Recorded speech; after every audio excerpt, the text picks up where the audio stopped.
Hello everyone, hope you all are fine. This is my fourth video. In my last video, I discussed the whole poem and gave the line by line explanation of the poem.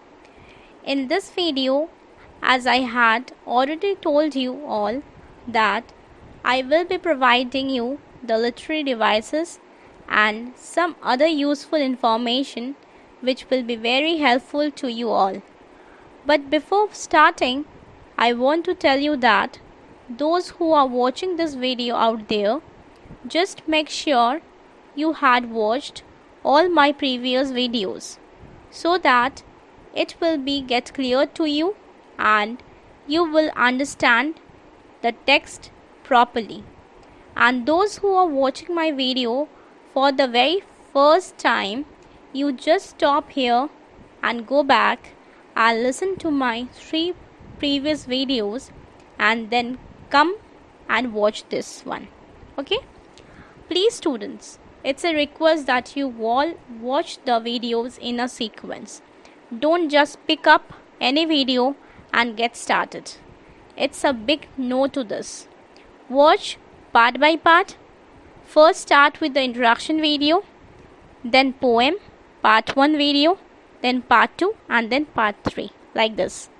And if you want to get the updates and watch the video as soon as I upload it, then subscribe to my channel. So hope I made it clear to you all. Now just get started with the topics, not wasting any more time. So first, focus on the rhyme scheme of the poem. That is in the pattern AA, BB, CC. There are total 4 stanzas in the poem. I had already marked the words so that you can understand the rhyme scheme.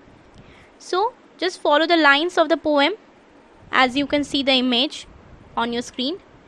First stanza start from "A thing of beauty is a joy forever. Therefore on every morrow are we writhing." It is the first stanza. So just focusing on the first stanza, just see the last word of the first line. The last word, I repeat, the last word of the first line is forever and the last word of the second line is never. See, forever and never is rhyming with each other. Okay. Similarly, the last word of the third line and the last word of the fourth line, keep and sleep, is rhyming with each other. Again, the last word of the fifth line and the last word of the sixth line, breathing and writhing, is again rhyming with each other. Means the pattern is like this: forever A, never A, AA, keep B, sleep B, BB, breathing C, writhing C, CC. So the pattern of the rhyme scheme is like this: AA, BB, CC. Forever, never, keep, sleep, breathing, writhing is like this. Okay. Then come to the second stanza. A flowery band to bind us to the earth. The second stanza starts like this: till from our dark spirits is end here. Okay. Again we can see the same thing in this stanza too. Earth and dirt. Okay. Is rhyming. Earth, earth, dirt. Okay. Rhyming. So AA, A earth, dirt, A. AA. Days, ways. In third and the fourth line of the stanza, days, ways, BB. Okay. Fifth and sixth line, all, Paul. It's sounding like the same. All, Paul, CC. So again, the same pattern. AA, BB, CC. Okay. So earth, dirt, days, ways, all, Paul. AA, BB, CC. Come to the third stanza. Such the sun, the moon, trees old and young. It's starting like this, the third stanza, and ending In this line, against the hot season, the mid-forest break. The third stanza ends here. So, similarly, in this stanza, we can see again the rhyming. Moon, just follow the first line of the third stanza. Moon, first line, last word, moon. Second line, last word, boon. Moon and boon. Again it's rhyming. Moone, boone, a. Okay. The first line, last word. Second line, last word. I repeat again. First line, last word. Second line, last word. A, moon and boon. It's rhyming. Third and fourth line, last word again. Daffodils, rills. Last word, daffodils. Third line. Fourth line, last word, rills. Daffodils, dills. Okay, it's pronouncing like this. Daffodils, dills, and clear rills, rills. Okay, it's rhyming with each other. So dills and dills, daffodils, rills, BB. Daffodils B, rills B. Okay, BB. Come to the fifth line. Make, break. Make. Okay, make. If we break the word, make, break. Okay, CC. Okay. So here the third stanza ends. Come to the fourth stanza. The fourth stanza is starting like this. Rich with sprinkling of fair musk rose blooms, and ending, pouring onto us from the heavens bring. Okay. So similarly, again in this stanza, the same thing is happening. The same kind of rhyming scheme we are getting. Blooms and dooms. First line, fourth stanza, first line, last word. Fourth stanza, second line, last word. Blooms, dooms. Okay, you can just see the lines, follow the lines. Blooms, last word. Dooms, last word. First line and second line of fourth stanza. Blooms and dooms. A. Dead, red. It's pronounced like the same. Dead, red. Okay, just focus on the pronunciation. The way I am pronouncing is, I am doing my pronunciation.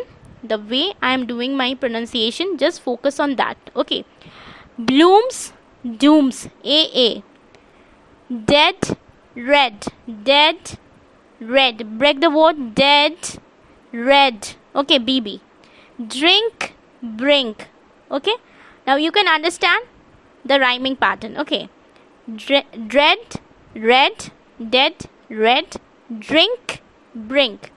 This is the rhyming pattern of the poem, and the pattern is A, BB, CC. Why A, BB, CC? See, the two lines are known as couplets. Okay, forever and never. These two lines, a thing of beauty is a joy forever, its loveliness increases, it will never. These are the two couplets. So, the last two words is rhyming with each other. The first line and the second line. The last two words are rhyming with each other. So, it's A. Again in the third and fourth line, the last two words are rhyming with each other. BB. Okay. And in the fifth and the sixth line, the last two words are again rhyming with each other, then CC. And this from the first stanza we can see the pattern A, BB, CC. And this pattern is distributed in the whole poem. This rhyming pattern goes on in the whole poem. Okay. So I think the rhyming part is clear to you all. Then we come to the literary devices or the figure of speech present in the poem. So literary devices or the figure of speech present in the poem, they are the alliteration, metaphors, imagery and symbols. So now I will give you some examples of alliterations. Okay. So what is the alliteration? Use of consonant sound at the beginning of the two words which are in a close series. The use of consonant sound, not a vowel sound. I just think that you know difference between a vowel and consonant. Okay. Use of consonant sound at the beginning of two words which are in a close series. When I'll give you an example, it will be get clear to you all.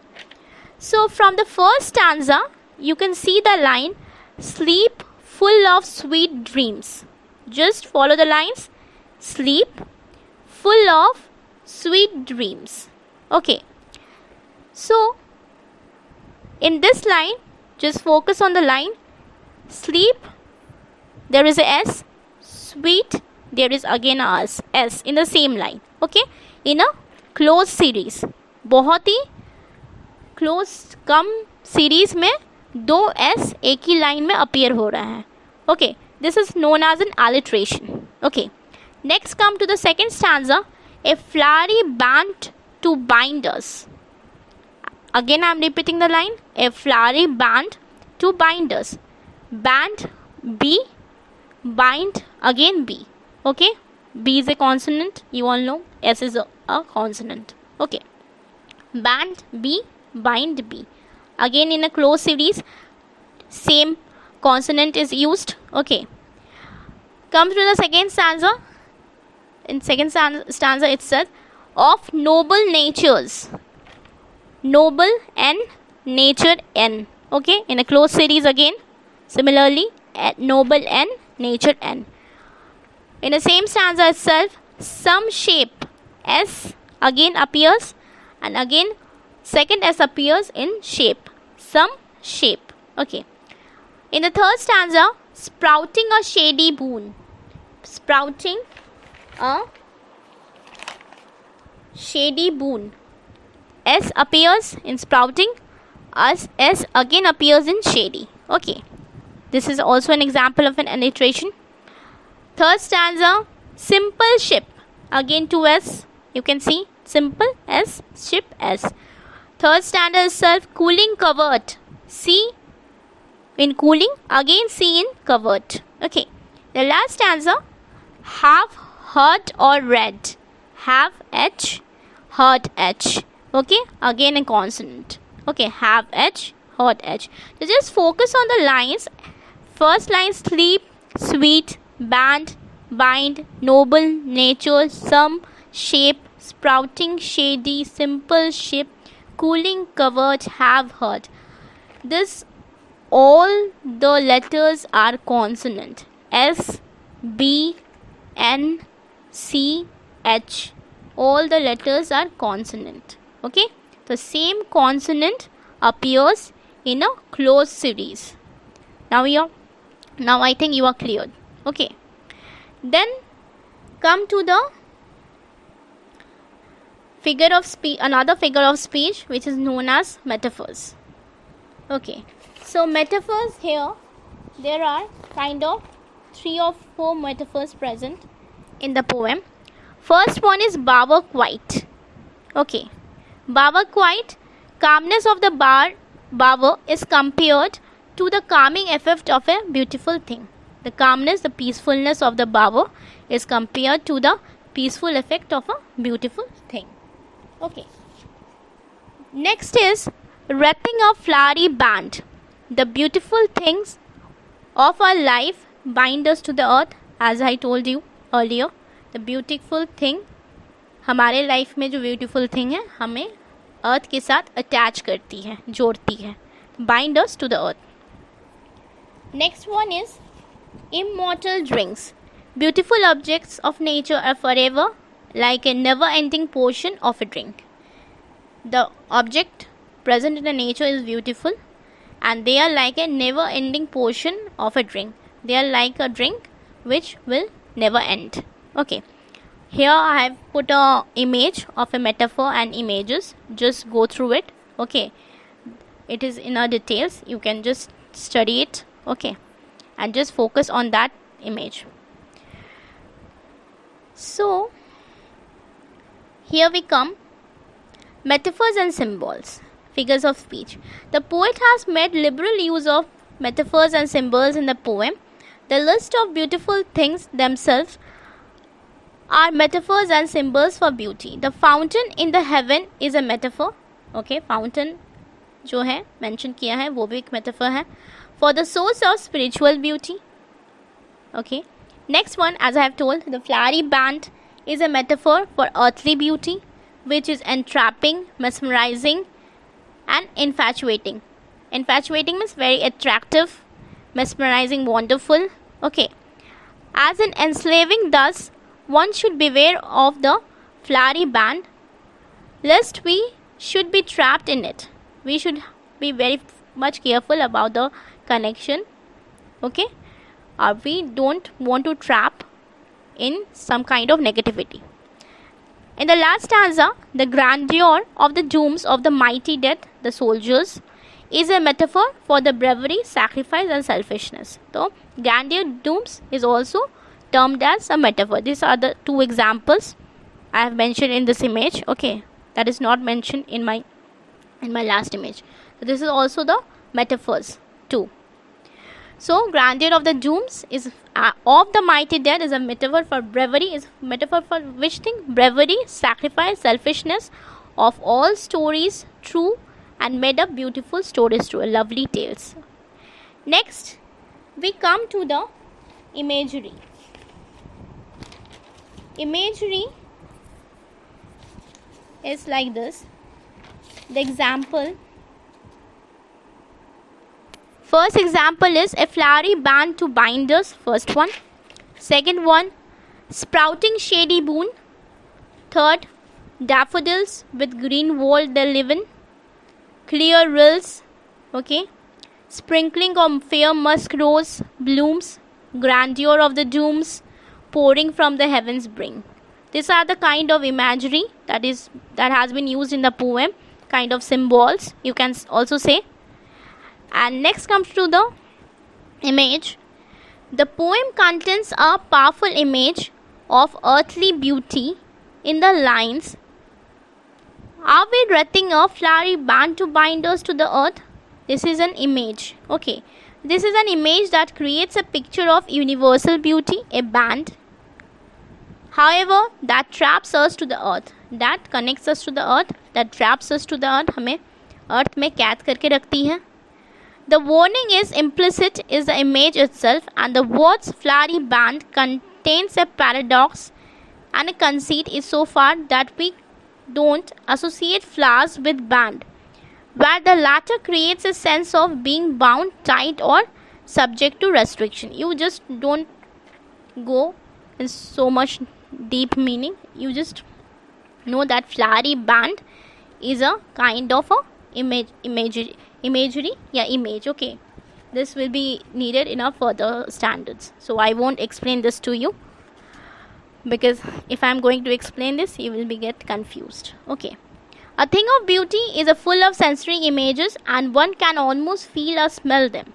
This includes shady boon, again a imagery which creates a sense of comfort, a respite on a hot summer afternoon, and so does the description of the clear rills that a cooling covert make. Clear rills also a symbol or an image.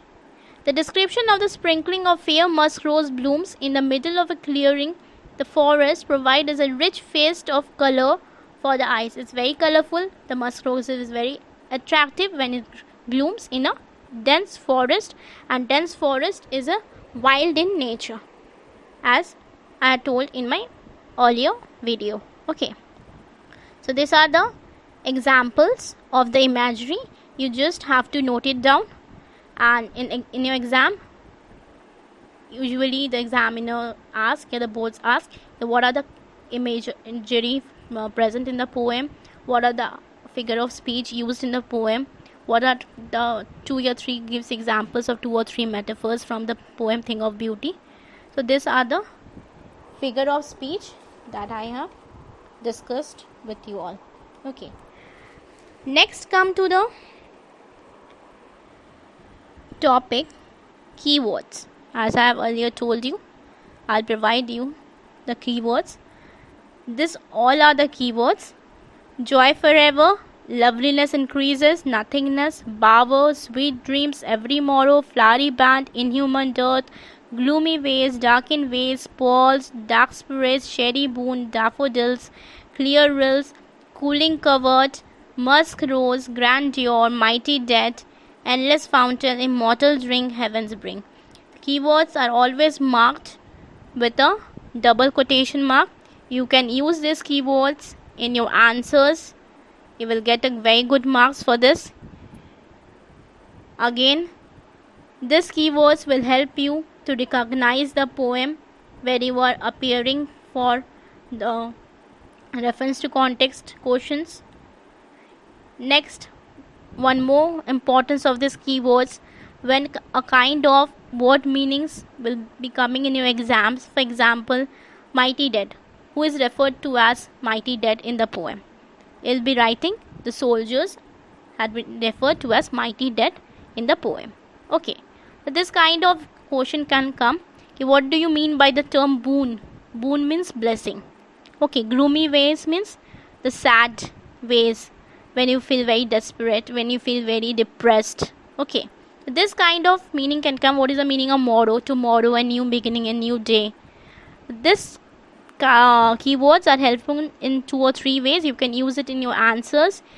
You can recognize your reference to context question if you memorize, but you have to memorize these keywords. Then only you can recognize the poem in your reference to context. Okay, you just don't have to memorize the whole poem. Just memorize this 10 to 12 keywords, so that when in exam any kind of reference to context will come, just find out any words from the reference to context, और कोई ना कोई ऐसा word रहेगा जो इसमें से मिल जाएगा आपको, इतना गारंटीड है. ठीक है, तो आपको आसानी होगा to recognize the reference to context, and if any kind of word meanings come, then just you can use it.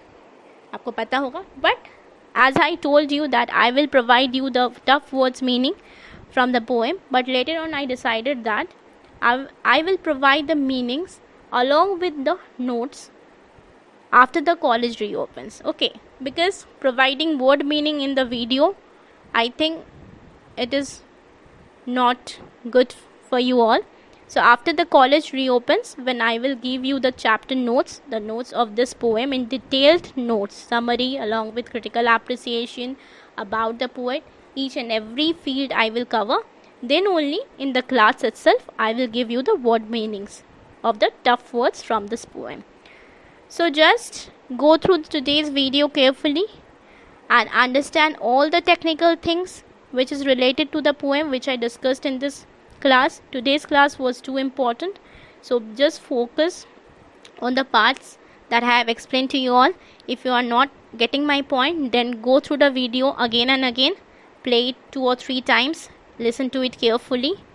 Okay, in my next video I will come up with the style of writing of the poem, the central theme of the poetry, the poet's message, okay, which will be the last class of this poem. I will just conclude this poem in my next video, and that will be my last class of this poem, and after that I'll be starting a new poem, a new chapter. Okay, till then please take the video seriously, learn from it. If you are facing any kind of problem, just go through what I have told you.